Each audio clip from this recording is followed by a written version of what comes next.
Thanks for tuning in tonight to this online event sponsored by the George Washington Forum at Ohio University. This event receives support from Menard, Inc. and from the Jack Miller Center through a grant from the Thomas W. Smith Foundation. You'll all have a chance tonight to ask questions of tonight's guest, and if you go to the Q&A function below, you can post those questions, and I'll be able to put them to her. Our guest tonight is Rebecca Henderson. She's the John and Natty McArthur Professor at the Harvard Business School. Before coming to Harvard in 2009, she taught for 2 decades at the Sloan School at MIT. She's one of only 25 university professors at Harvard. She is a fellow of the British Academy and of the American Academy of Arts and Sciences, and she sits on a number of corporate boards. Her most recent book is Reimagining Capitalism in a World on Fire, which the Financial Times just named as one of its best business short books of the year, put it on its short list. So I'd like to thank you for joining us tonight, Rebecca. This is an award-winning book. I wonder if you could just tell us a little bit about what it is that you're arguing in it. Thank you, Robert. It's a pleasure to be here. And my thanks to everyone who's tuned in this age of Zoom fatigue. I really appreciate your taking the time. So, reimagining capitalism in a world on fire in 10 minutes. No problem. So, first question, why reimagine capitalism? I talk to a surprising number of groups that think we shouldn't reimagine capitalism, we should throw it out the window. So let me begin by saying that I think capitalism is one of the great inventions of the human race. That free and fair markets have driven prosperity and freedom to levels that the human race has never seen. So I'm a huge fan of capitalism. I'm an economist, I'm a professor at the Harvard Business School. I say, no. Let's not throw it out the window. We will never solve the problems that we face without capitalism. But I do think we have some problems. I do think we need to reimagine the capitalism we have. What are the problems? Well, for a start, the world is literally on fire. We saw in California and Australia wildfires of a scope and magnitude we'd never seen before. And people sometimes say, you know, the summer in California is the hottest summer on record in 100 years. Another way of thinking about it is it might be the coolest summer in the next 100. Unchecked climate change threatens massive disruption to global supply chains and to the world's agricultural system. And I think left unchecked is a significant threat to the future of us all. So that's one problem. Another is accelerating inequality. I said I'm a huge fan of capitalism. Capitalism has brought billions of people out of poverty, most recently in China. We've seen increases in GDP and our standard of living that our grandparents could only have dreamt of. But in the last 20 to 30 years, in far too many countries, the gains from economic growth have gone to a relatively small share of the population. Wealth is increasingly deeply concentrated. The Walton heirs, for example, own more wealth than the entire bottom 50% of the United States. And that is creating, if not the reality, at least the perception that politics are increasingly controlled by the rich and the powerful, and that ordinary people don't have a chance to get ahead. Indeed, in the US, social mobility has been steadily falling, and statistically, the average American the child of the average American will be worse off than their parents. So we have serious inequality problems. And last but not least, our institutions are not working terribly well. Trust in government has been falling across the world. Trust in capitalism is falling across the world. According to Edelman, a majority of the world's population say that capitalism is not working for them. Surveys done of American youth suggest that a majority say they prefer socialism to capitalism. They may just mean they want decent healthcare, but they're certainly not happy. And things generally look dire. So why should business care? Isn't it the job of business to put its head down and make money and maximize shareholder value? And indeed, on a day-to-day basis, isn't that what most business leaders have? They have their hands full just making payroll. So why should this be a problem for business? Why should business worry about being reimagining capitalism, surely this is a job for government.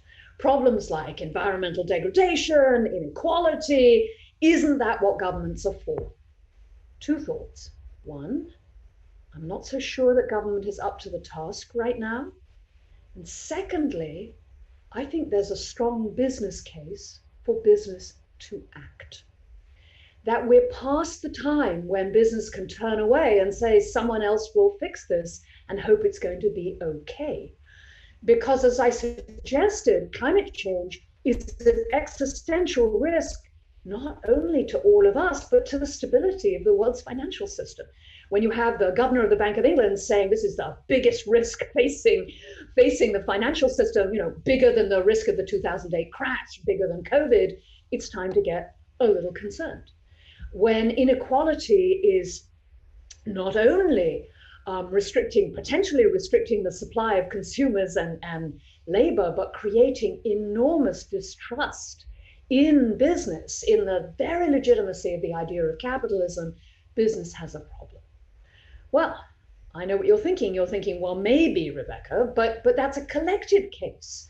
If all business were owned by one person, I might be persuaded that one person would want to fix climate change and address inequality. But business is not one person. And I'm over here, I'm trying to make payroll, and these are public goods problems. Why should I invest in trying to solve climate change or inequality when my competitors are not going to, do anything? So how do we think about the collective goods problem? And to answer that question, I'm going to tell you a story. And this is a story about a friend of mine called Eric Osmundson, a Harvard Business School graduate, who left a cushy job in private equity to become the CEO of a garbage company. This might seem like a slightly unconventional career move, but Eric really wanted to make a difference. And it turns out that changing the way that we handle trash could reduce global emissions by hundreds of millions of tons. So, sounded like a good idea. He took over as CEO and ran immediately into an enormous problem. He started riding with the trucks, as all good CEOs get out there on the front line. So he started riding with the garbage trucks. And what did he find? He found that the industry was deeply corrupt, that both the company he'd taken over and his competitors were dumping waste illegally, mislabeling hazardous waste as ordinary waste, and this was in Norway, pumping toxic chemicals into the fields off Oslo. The fines for violating existing regulations were tiny and hardly ever enforced, and the whole industry was basically a mess. He thought about leaving. He thought about quitting. But he decided to stay the course. He went public with what he'd found and announced that he was going to run clean and raise prices to cover the cost of doing so. Many of his senior team thought he was crazy. Half of them quit. So did many of his customers. But good things started to happen. Those employees who were left behind were delighted at the idea of running a business in a way that might make some difference in the world. And they found all kinds of legal ways to cut costs. His competitors went from denouncing him for bringing the industry into disrepute to grudgingly agreeing that fixing this problem might make a difference. And he persuaded several of them to join him in promising not to dispose of waste illegally. His investors were willing to invest for the long term. They turned out to be very concerned about their own reputation, and they believed that he had the chance to completely transform the entire industry, and in doing so, build a business model that would give his firm significant competitive advantage. And last but not least, as Eric went public, regulators began to feel increasing pressure to do something and started to introduce the kinds of regulations you need to make sure that his competitors couldn't keep doing that bad stuff and undercutting his prices. So a good story. Eric's company Norsk Gjenvinning is now the largest, or one of the largest, recycling companies in Sweden. He discovered enormous economies of scale and has completely transformed the industry. My favorite example is he has this huge machine that you put a car in at one end and raw materials come out the other. And he and his team, he's now one of the most desirable employers in Norway. Everybody wants to work in his garbage company. They doubled the productivity of that machine in the first 6 months. So this is the story that my book tries to tell. That not only is it profitable, but business is already moving in this direction. That there are 4 pillars of change. Building a business model that lets you do the right thing and still make money. I have 25 years experience on corporate boards. I understand you must give a decent return to your investors, but it's increasingly clear that there are many billion-dollar business cases for doing the right thing.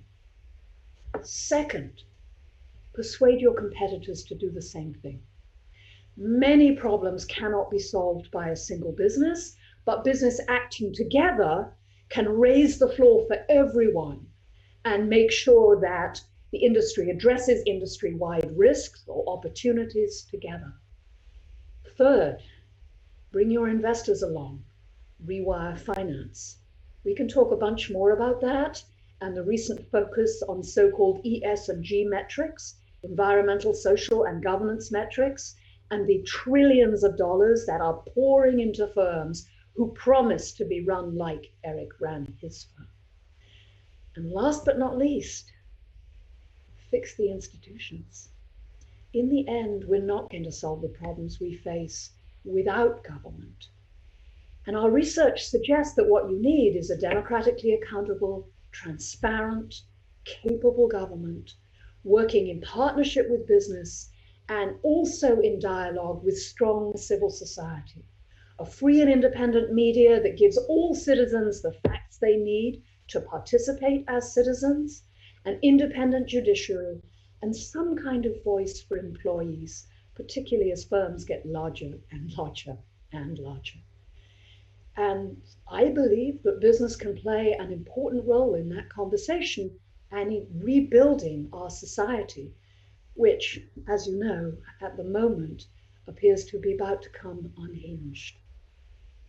So that's Reimagining Capitalism in 10 minutes, a wildly audacious program for change. I won't say I'm optimistic in the sense that, oh yeah, this is certainly going to happen, but I am hopeful. We have the technology and resources to solve the problems we face, and I think business could play a major role in building a just, prosperous, and sustainable society. Excellent, thanks. So for those of you listening, if you want to ask questions, you can put them in the Q&A function. Just a couple to begin with now. So Rebecca's book is an amazingly rich book. I encourage you all to buy it at booksellers near you or Amazon.com. And in the book, you focus on 2 sets of kind of broad issues. One dealing with climate, the other dealing with the S part of the E and G, the social stuff. So I want to separate them out if I can, and play the genial skeptic in this. So my first question for you is, are you for free market innovation or government enforced innovation? And I think about this like, so we sit in Ohio, and we've heard fracking and ethanol. These are things that are both big employers in the state of Ohio and in our neighbors in Pennsylvania. And there's a debate currently going on in the presidential election about what to do about those industries. You're not a fan of them. I think it's fair to. It seems to be from your book, maybe. But how do you deal with that, right? I mean, how do you? What is your solution? How should business deal with that? But particularly, the people who have jobs in those industries, okay. Right? Whoa! So a ton of questions all in one. Let me see if I can pull them apart a little bit. So, government innovation or private sector innovation? I'm a huge fan of private sector innovation. I think sometimes government can set the guardrails and act as the first customer for the first few units to get the innovation wheel turning. If you think about the development of the computer, for example, the first 10, 20, 30 computers were bought by the Department of Defense. because they were incredibly expensive. No one would have ever bought them to do anything. But the DoD could see that they were going to be super important. The same thing is true in semiconductors. Early demand for semiconductors came overwhelmingly from government. In the case of energy, we have a sort of really tough problem, which is that clean energy, when it comes out of your socket in your house, doesn't look any different from dirty energy. So it's very hard to get customers to pay more for it. I mean, like it does exactly the same thing. And yet we know that dirty energy, fossil fuel energy, imposes very significant costs, both here and now in terms of health costs and in the long term.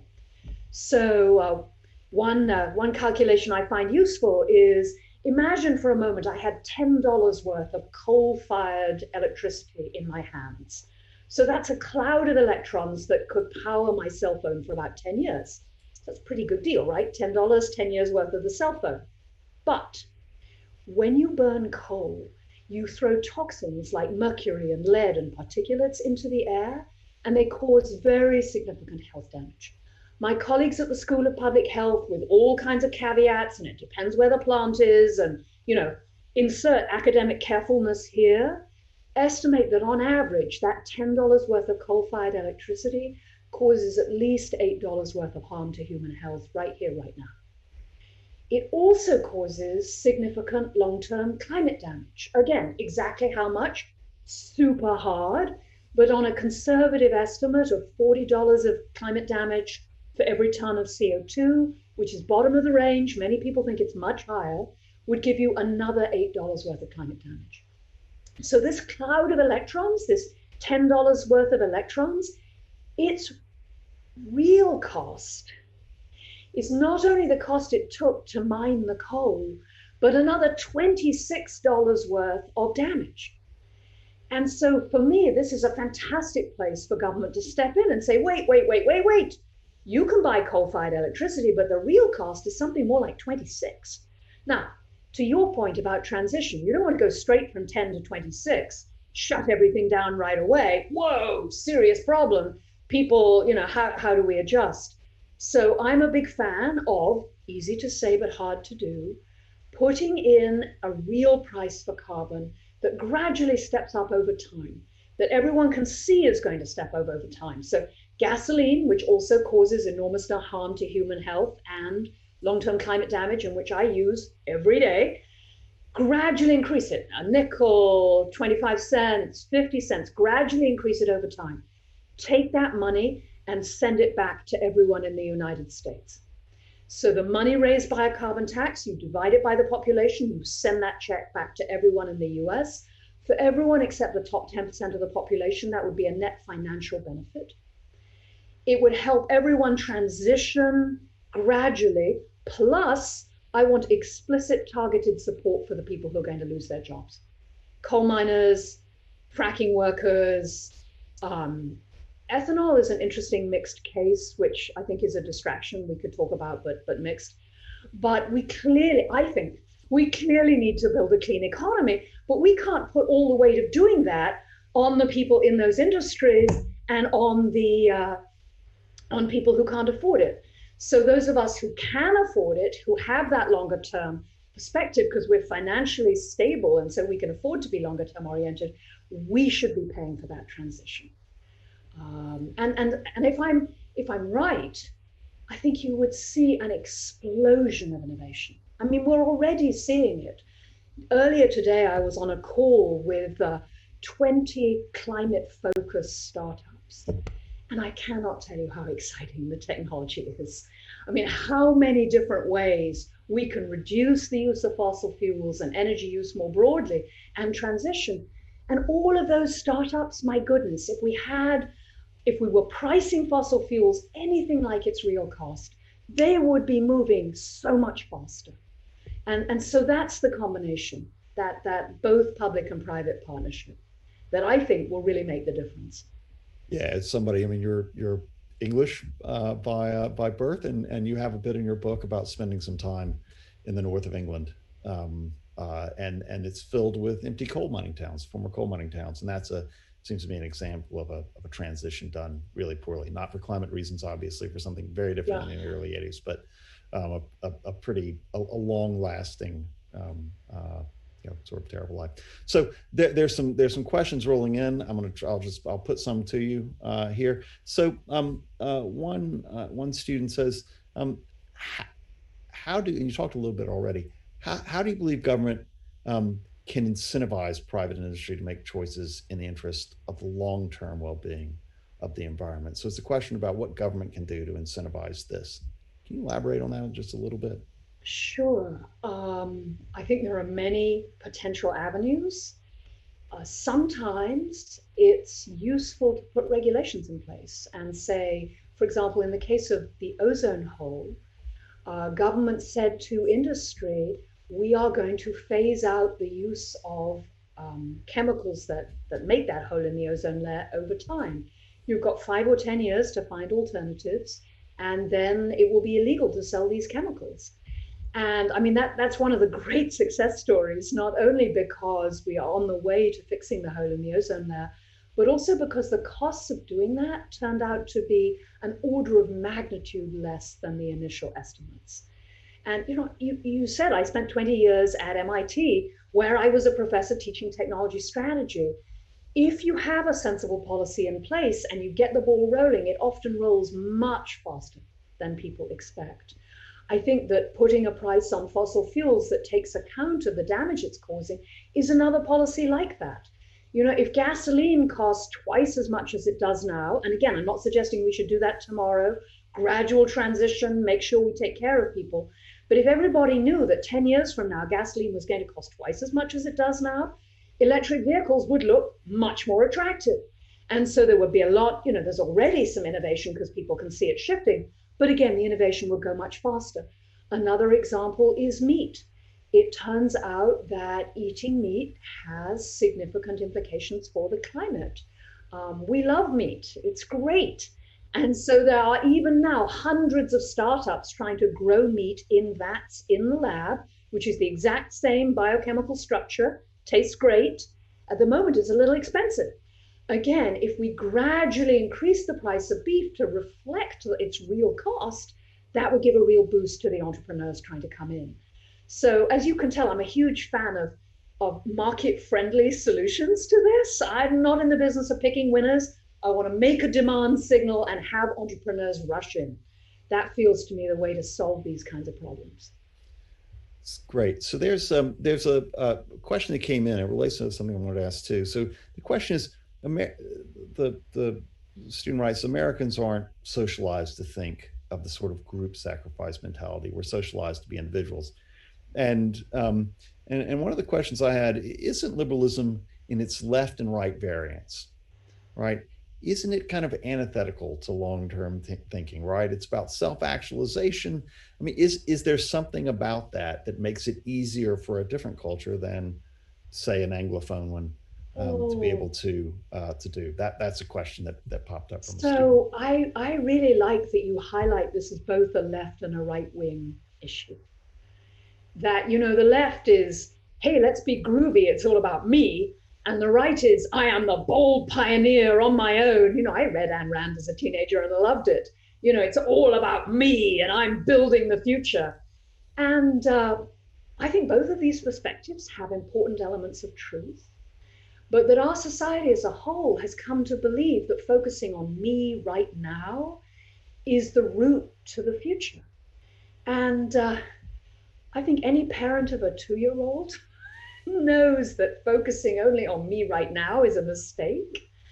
And if I can generalize horribly, and I mean no disrespect, one way of thinking about all the world's great faith traditions is the idea that focusing just on you and just on right now is a deeply unskillful way to live. And we say that America is the land of the individualist, but it's also the land that built the first participatory democracy, that invented barn raising and town meetings, and that focus on us and later is something I think we really have to rediscover. I think the good news is, we have a history of being about us and later, and a history of being proud to be Americans together.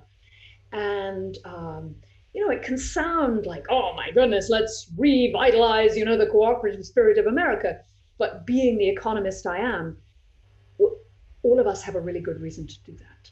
Because where we're going right now is not going to be good for any of us. And so, paradoxically, rediscovering that spirit of cooperation is great for me. So, I think that rebalancing is something, and I can't resist saying that I think, this terrible moment we're living through, the pandemic, where so many people have lost friends or loved ones or seen their businesses close, many people living with economic insecurity. It seems almost vacuous to talk about silver linings, but I think there are a few good things that are coming out of this moment. And one of them is the recognition that the health of one is the health of all, both economically and literally healthy-wise. And I know so many people who are, I know this is true for me, rediscovering just the simple pleasures of being with friends, just the simple pleasures of the family. Too many of us who are fortunate have been on this kind of accelerating rat race, more stuff, more airplane flights, faster, higher. And it's interesting, there's a new survey out just today. I saw the results of college students, and a very significantly increased fraction are saying, I want a job where I can help other people. I mean, yes, I want financial security, but it's not about job satisfaction and I want, to get ahead quickly. I want a job where I can help other people. So I do sound a little utopian, but I don't think this is crazy. And this is what social change feels like, I think. Not incompatible with Smith or Tocqueville, right? Either about bonds of association, that capitalism necessarily. Exactly. Tocqueville said Americans had a genius for association. Adam Smith is so often quoted out of context to imply that it's only the individual that matters. I mean, in the theory of moral sentiments, he was very careful to say that it's the shared sense of ethics and community that sustain the market. And that feels exactly right to me. Yeah. So there are a couple of questions that are coming. I'll try to put them together, but they basically boil down to this. One of the students says, I'm an economics and philosophy major, and another one is a business major. And their argument is, hey, look, Rebecca, there are people who argue that capitalism actually created inequalities in today's world. Like capitalism's the problem, not the solution. I'm sure it's the very first time you've heard that argument. But oh no, I mean, the strong version of this, and you're very polite, Robert, is you have to be kidding me. How do you think we got here? And I'm going to, this is not what I believe, but I'm going to caricature the kind of question I get, which is, a few really rich people have grabbed everything, claimed that's capitalism, and screwed the rest of us. Sorry, forgive the language. It's fine. It's after dark. But looking around, people could be forgiven for thinking maybe that's what's going on. So a couple of things. First, for capitalism, inequality is a feature, not a bug. The ability to get ahead and build a greater life for yourself and make a bunch of money is sort of the juice in the system. And it has all kinds of positive effects. Effort, ingenuity, innovation, application, love that. The question is, how much inequality? Back in the 50s and 60s, there's no evidence that the American economy was less innovative than it is today. I mean, it was an incredible time of innovation and growth, and there's no evidence that CEOs worked less hard. But when you look at their rate of pay compared to the average worker, it was more like 19 or 20 times the average worker. And they tended to live in the community where they worked. Now we're looking at a disparity of 320 times, something like that. CEOs are paid absolutely stratospheric amounts of money. compensation levels in finance are mind-boggling, really mind-boggling. Some of it's an economy of scale. If you're running a much, much larger organization, your effects have impact on a much broader range of people. So it's, maybe should be paid a bit more, but how much more? Do you need to think you can make, well, $1 billion? Or would you get out of bed for making 10 or 5? So I think this is a place where capitalism creates massive inequality, but capitalists, for their own good, should say, enough's enough. I'm a big fan of Warren Buffett. I should be paying more tax than my secretary. And that's for the good of all of us. I want to live in a society where there aren't a few very rich people. I mean, I'm afraid we're creating an aristocracy, that we will have aristocrats in the future whose last name is Bezos and Walton and Zuckerberg. And what did they do? And yes, what did those children do? I mean, I don't know what they did. And with all that wealth, surely comes some political power. I mean, if a Zuckerberg places a call to me, I don't know about you, but I'm picking up the phone, and I'm sure that's true for every politician. So for the good of the entire society, we need to modulate those effects. That's why having a widely accepted, democratically accountable government is so important. I'm a big fan, for example, and I'm going to get really radical on you, of requiring everyone to vote. That, or maybe thinking, right? Or maybe, saying if you're not voting, because I think that would do a couple of things. One, it would really focus everyone's attention. And two, at the moment we have, extreme left, extreme right screaming at each other. Lots of people in the middle going, oh my God, I don't like this, and I'm going to tune out. And if politicians had to compete for the votes of the people in the middle and not just the people at the edges, I think we'd have like a very different kind of politics. And that's the politics we need. If we're going to enact things like a wealth tax or other things, we need to be sure that that's really the democratic wish. And it needs to be really fought for politically and really talked about in the public domain. And, not these caricatures of left and right wing positions. Sorry, I went into a bit of no. And some people are typing in. So you mentioned Zuckerberg, and there's a question that had come up a little bit earlier, and it basically has to do with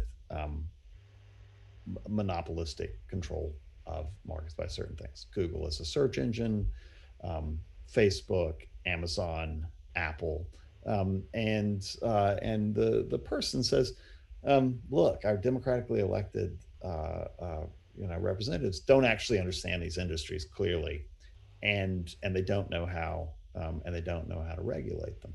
I just wonder what your thought on, like, one of the things that wasn't in your book, except for some Apple, was big tech, right? What are your thoughts on big tech? Okay, so big tech is complicated, right?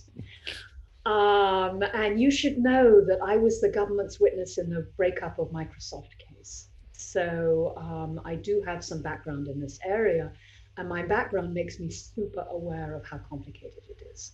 So why is it complicated? Well, big tech is creating enormous benefits for many people. I love Amazon, cheap and reliable. I love Google, search results are fantastic. Facebook, I don't have to pay, and I'm in touch with all these people. So big tech is creating enormous good. At the same time, does big tech make me nervous? You bet it makes me nervous. I was speaking to the CEO of one of the largest companies in the Philippines a few weeks ago, and he said, you want to know why our government is in so much trouble?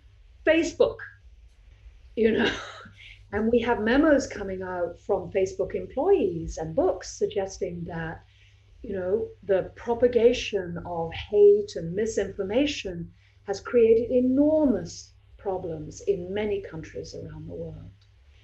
And Amazon, I love its service, but it makes me jumpy.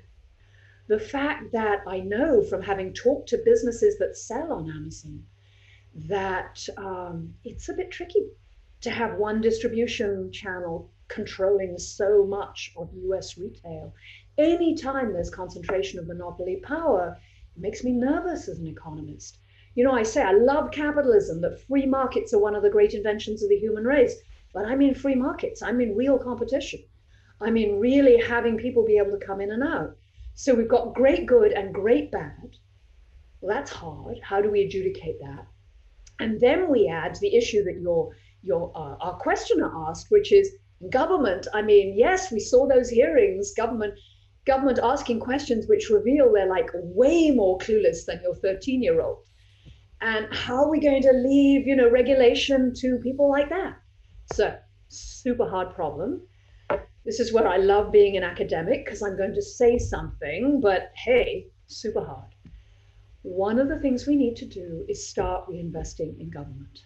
I know that's not very popular, because who wants to pay more taxes? But I'm not talking huge amounts of money in the scheme of things, but I'm talking about making government a place people really want to work. Good people, smart people. Now, don't get me wrong. There are a lot of good, smart people working for government right now, but they'd be the first to tell you it's super hard. You take a major pay cut. You're using information systems that are from the Stone Age. You can't hire the kind of expertise you need to be able to do this job.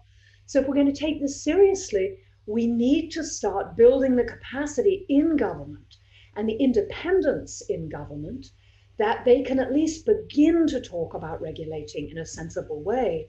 And then we need the firms themselves to participate.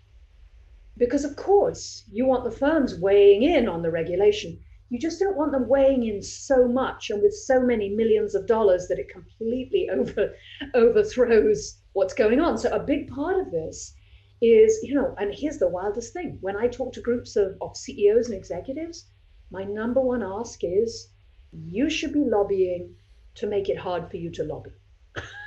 You should be lobbying to get money out of politics, because one of the reasons trust in government is so low is the perception that the system is flooded with money and not responsive to the interests of ordinary people. And so there's a strong reason to get money out. So again, yeah, it's funny when you said that, because I looked up I pulled up the top the top 20 lobbying companies that lobby. Amazon, Facebook, and Alphabet all spend over $12 million a year. And I even looked at some of your purpose-driven firms from the book. I was just trying to look them up. Walmart spends $5 million, P&G spends $3 million, Unilever spends $8 million. I mean, even the companies you think are really good or doing good things or trying to make a turn, they're trying. They clearly have their snout in the trough. And here's the bad news: those numbers are way too low. There's huge amounts of money going through dark channels. Citizens United basically said you can spend almost anything on politics as long as you put it through the right legal channels. And so people trying to hack at this undergrowth, like what is really being spent by who, the numbers are much bigger if you go to a website like Open Secrets or the Center for Public Accountability, where they're really trying to understand what business is doing. And one of the nastier things is spending at the state and local levels.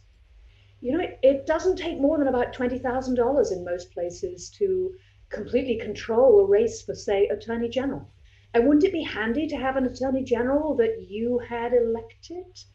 This stuff is not good. And you're quite right. Even the good companies, and no company is entirely good, we're in the real world, everyone is mixed, are doing stuff that we probably wouldn't feel that excited about. So I'm a huge fan, for example, of transparency. I think companies should be really clear about what they're spending politically and how they're spending it. And I actually think that's one of the things their investors should insist on. Because, what is your company doing? And often that political spending creates risks. And so investors should know about that. Yeah. So yes, some questions are popping up here about thinking, okay, well, Rebecca, let's look outside America. And I noticed this too. I was reading your book. There was a word I didn't see much, and I looked in the index. I didn't see it a lot, and then I did a word search for it, and that word is China. And also India's not in there. Indiana appears more than India. And we get to Indiana in a bit. But If you look at pollution rates in the United States and the West, they're plummeting. The United States and Western Europe is much cleaner than it was in 1970, and it's not even close with more people living here. But China and India, not so much, right? So how do you get your companies to not to behave ethically in the West, but to behave ethically in China, right, and in India, which are huge, they're huge factors in global warming, and there's just no way around it, right? Huge factors. We in the West, the US, Europe, we could take emissions to zero. And if China and India continue on their current trajectory, we lost the game. And so you're asking, like, but wait, Rebecca, in a book about this problem, why aren't you talking about China and India? Oh, it crossed my mind. Yeah. So I did notice that. Okay. So let me tell you what's going on. Firstly, I did all my research in US and Europe and China and Japan and Korea. So that's what I know about. First point, you're under the light post, that's what you write about. But more fundamentally, I do not think that at the current time we can turn to the developing countries, particularly India or Africa, and say, hey, you can't burn those fossil fuels. We can't do that for a number of reasons. Firstly, not going to do any good. Secondly, it's unfair in a profoundly important way, which is, yes, it's true that China, for example, is now a bigger emitter than the US. But if you look at all the carbon dioxide that's up there, the vast share was emitted by the US and the Europe. And where does the wealth of the US and of Europe come from? Well, many places, but one of them is burning all those fossil fuels. And that's how we got so rich. I mean, the link between energy use and GDP is very tight. And so turning to people who barely have enough energy to make sure that every hut has a light bulb and say, well, you shouldn't do it, it just feels all wrong to me. So my global theory of change is we really push in the US and Europe to make the technologies that will give us clean energy and a clean transportation system and clean infrastructure and clean agriculture, we push to make those technologies cost effective. So it's all about driving them down the learning curve. And you can see that beginning to happen, right? Subsidies in solar and wind, prices drop faster than anyone believed possible. And I'm a huge tech booster, and they went down much faster than I expected, to the state where now in India, in some parts of India, it is absolutely cheaper to build solar than to build coal. I mean, it's no question. And in many parts of Africa. And that's what I think we need to see happen. Now, is it cheaper to build nuclear than solar or wind? It depends entirely how you build it. The Chinese are throwing up nuclear plants and promising their 4th and 5th generation plants. So that's passive safety. If all the operators drop dead, the plant stops and it doesn't melt down, and much, much less waste. And they're much less concerned about the safety protocols. So as far as we can tell, this is not my expertise, it is certainly as cheap as solar and wind, and of course has some huge advantages because it provides baseload power. It's always on. So if you were to ask me, like, what is my preferred solution to going green? Part of my preferred solution is, could we build a nuclear power plant a week, please? I mean, I'm quite serious about it. Yes, there are risks. I think they're controllable. I think the new generations of nuclear power are quite different from the old. And we are in a desperate situation. I mean, at the moment, anyway, I won't go into it. No, it's fine. Yeah, no, it's but nuclear, huge part of the solution. Hard to do in Japan because of the accident, which again was a very old power plant, very badly managed. Hard to do in Europe, Chernobyl. Hard to do in the US. But if I could wave a wand, one a week, everywhere I could. Yeah. So there's a slight turn in this, and I want to go down this too. So we've talked a lot about climate change. Maybe we can come back to it. A professor logged in and said, "Will private corporations respond disproportionately to social issues that affect their relatively wealthy customers? Who will tackle the social issues affecting the marginalized and poor around the world?" Right. That's a question that popped up, and there are some other ones I want to follow on behind it, but I'll put that on the table for you. There's a stronger version of that, and I'll be frank. When I think about corporate action and what it can accomplish, I'm actually quite hopeful it might move us a long way towards solving climate change. In my book, I talk, for example, about the fact that the large investors, the very large investors, like, for example, the government pension fund of Japan, which is $1.7 trillion in assets and owns 1% of the world's equity. Hiro Mizuno, who until recently was the chief investment officer there, he came to believe he had a fiduciary duty to address climate change, that it was such a risk to his pensioners and he couldn't diversify away from it. So I think we might get climate change. Social issues are much harder. And as your colleague suggests, even much harder for those at the margins. And we've seen some progress, for example, towards LGBTQX rights, but that in a sense is, a concern of many of the well-heeled customers and the well-heeled employees that these customers are trying to attract. But really addressing poverty and racial exclusion, which remains a huge issue across many, many countries. Like, where's the money in that? Yeah. So I can make a preliminary case, which is, again, if we think about the collective case for action, bringing people into the mainstream of the economy has historically significantly increased economic growth. One of the major drivers of American economic growth over the last 50 years, for example, is the inclusion of women in the workplace. And it's quite striking when you disentangle the numbers.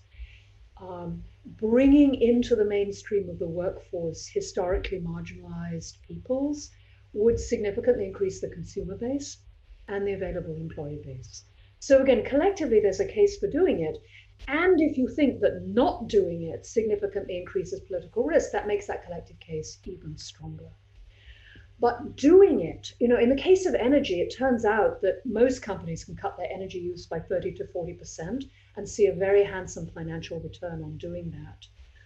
Increasing inclusion and bringing marginalized people into the workplace, certainly there's some returns. And certainly I talk in the book about running a high road business model, being more inclusive and more empowered, paying more. Absolutely, there's a return.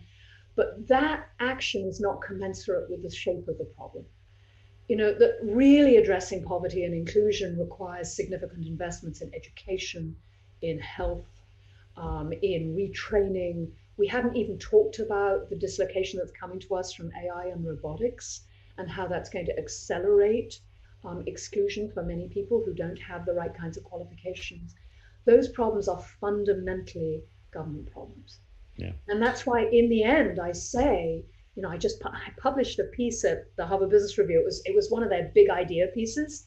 And they were so excited. They only have one every 2 months. And they told me, on average, 300,000 views. And I got super excited. And I called it Free Markets Need Free Politics. And this is what I meant. Like, you really need decent government. Yeah. And my big mistake was it published on March 15th, which was like a really bad day. Really bad day.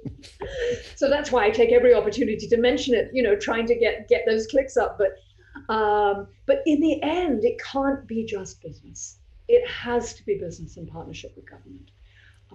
And it has to be global, which is even harder.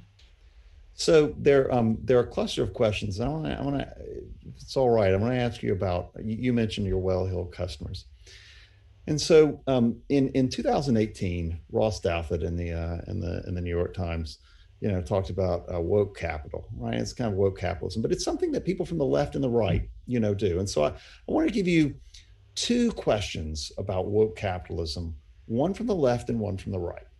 So one from Helen Lewis, writing in The Guardian, writing in The Atlantic, but she's a Guardian columnist, and one from Douthit. So maybe pointed, but you might like this. So is there a sense, right, that woke capitalism actually undermines democracy? And so I'm thinking about, you have this section in your book. Yes, for sure. So you had this section in your book about RIFRA, right? And Douthit's, Douthit's take, it's worth noting that Tim Cook's willingness to play the social justice warrior when the target was a few random Indiana restaurants that might not want to host hypothetical same-sex wedding doesn't extend to reconsidering Apple's relationship with many countries around the world where human rights are rather more in jeopardy than they are in the American West. In other words, and that was like RIFRA, whether you think it's right or wrong, it was a democratic vote, right? It was the legislature and the governor. So what do you think about that, right? Undermining democracy. With this. And you should know that when I talk about my work to academics, I get this response a lot. And from the left, I hear, you have to be kidding, Rebecca. What you are doing is providing cover for greenwashing on a massive scale and somehow giving the impression that we don't need to change the politics. And if you're right, what you're advocating is massive corporate involvement in politics, and yuck, what are you talking about? And on the right, you get a variant, which is a lot like this. Massive greenwashing, people taking their eye off the ball. This is just bullshit, distracting bullshit. And, Milton Friedman had a point, yabbering on about the social good when you have no information as to what the social good is and you weren't democratically elected. No, bad idea. So I feel like I'm standing in the middle taking fire from both sides. So let me try a response. First, I think we are in a desperate situation. Anyone who has better ideas as to how we're going to solve the problems we face should be working them 150 hours a week. I'm all for, if you tell me you think it's all about citizen engagement and really getting out there and driving the politics, I'm totally with you. If you're telling me that it's all about making sure the metrics really say what's going on inside companies and it's not greenwashing, I'm completely with you. And I am super nervous about government involvement in politics. I was not kidding when I said my big first ask is get business money out of politics. It has to be on a level playing field in a transparent environment. So when I talk about public-private partnerships, I'm not talking about send enormous checks. I'm talking about really sitting down with government regulators at local and state levels and saying, how do we help you? How do we work this out? Not that we hold hands and sing Kumbaya, But what you want is that healthy tension. Government doesn't trust business, business doesn't trust government, civil society doesn't trust either. That's the conversation you want. And the only reason I think this is not just a utopian fantasy is we have seen it at historical moments. One of my colleagues said, Rebecca, you called your book Reimagining Capitalism, but you could have called it, let's go back to the capitalism we had in the 50s and 60s, only without the misogyny and the racism. And that's true. Coming out of World War II, business leaders had a vision of themselves as an integral part of the society, working in partnership with local communities and labor unions to build strong firms. In Denmark, it's normal for government, business, and labor to sit down together and say, how do we deal with COVID? How do we deal with AI? How do we deal with robotics? And to have an open conversation that's widely reported in the press. Now, sometimes people think that, there's something amazing about Danish culture, that somehow the Danes just have this kind of thing where they can do this kind of collaborative conversation. That is not the case. They have that kind of conversation because 100 years ago, Denmark nearly collapsed. The country lost 2 major wars, much of its territory, and capital and labor were at each other's throats. And the head of the Danish Business Association said, this is not going to work. We need to sit down together and work out a better way to do it. And so it can be done. it has been done. It's been done in the US. It looks a long way from where we are now, but we tend to, just think we have to keep going the way we're doing, but we don't. We could rediscover that. So you talk to lots of companies, right? It's one of the things that's clear from reading your book is like you're on boards, but you talk to lots of companies. Um, and so I, there's some story in the New York Times earlier this week about donations to candidates. And so Wall Street's giving it a 5-to-1 clip, Biden to Trump. And if you look at the Times had this great deal, is like most of Biden's money is coming from people who are making $100,000 and above, and most of Trump's money is coming from people making $100,000 and below, right? So there's a real class and cultural divide in the nation. And it seems like, even from the examples of your book on the S part of ESG, on the social stuff, that big corporations have a worldview that they articulate that looks a lot like academics, worldview. And how how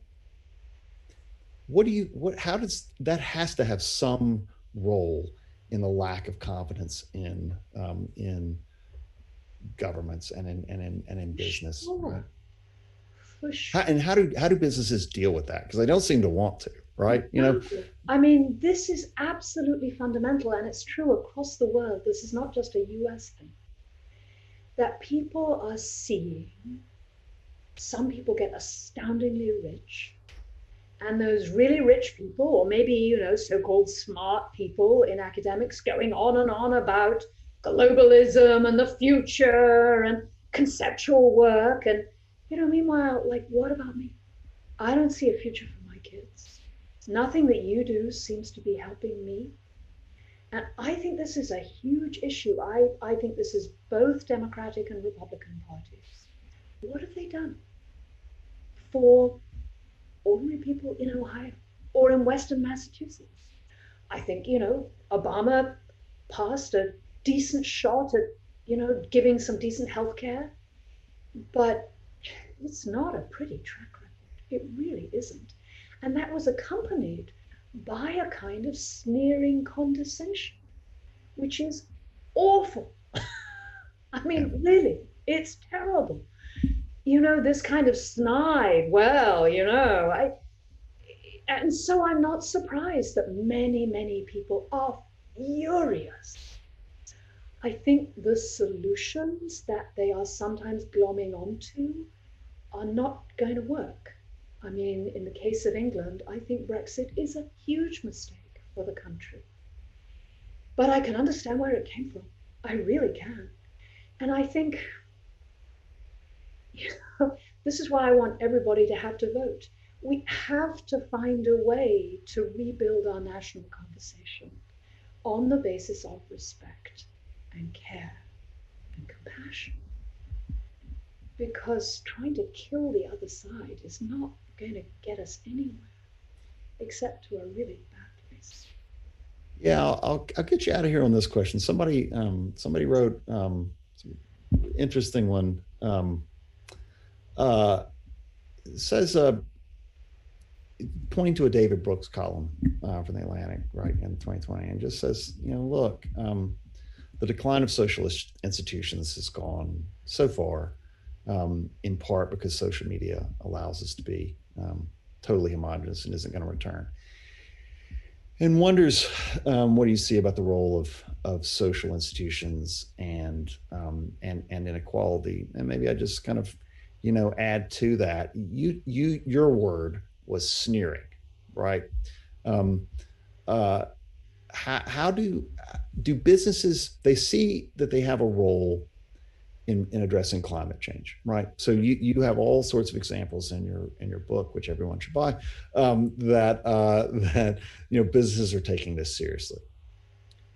Do they, or are they taking seriously the causes of the disdain which many have for them, which is I wonder that. And what are their solutions so far as you can tell early on? I think so. And I wish I could, right here and right now, introduce you to some of the CEOs that are trying to build what my friend Barry Weinmuller, my friend who's a CEO at Barry Weinmuller, calls truly human-centered leadership.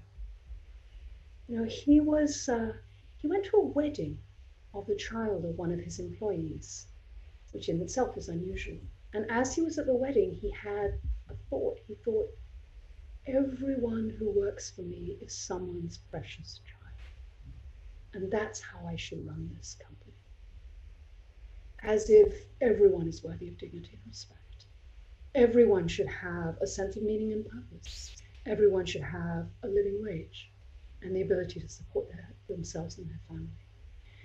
And what's so exciting about this is we have more and more research suggesting if you run a company like this, not that it's easy, but that you can see levels of productivity and creativity that are extraordinary.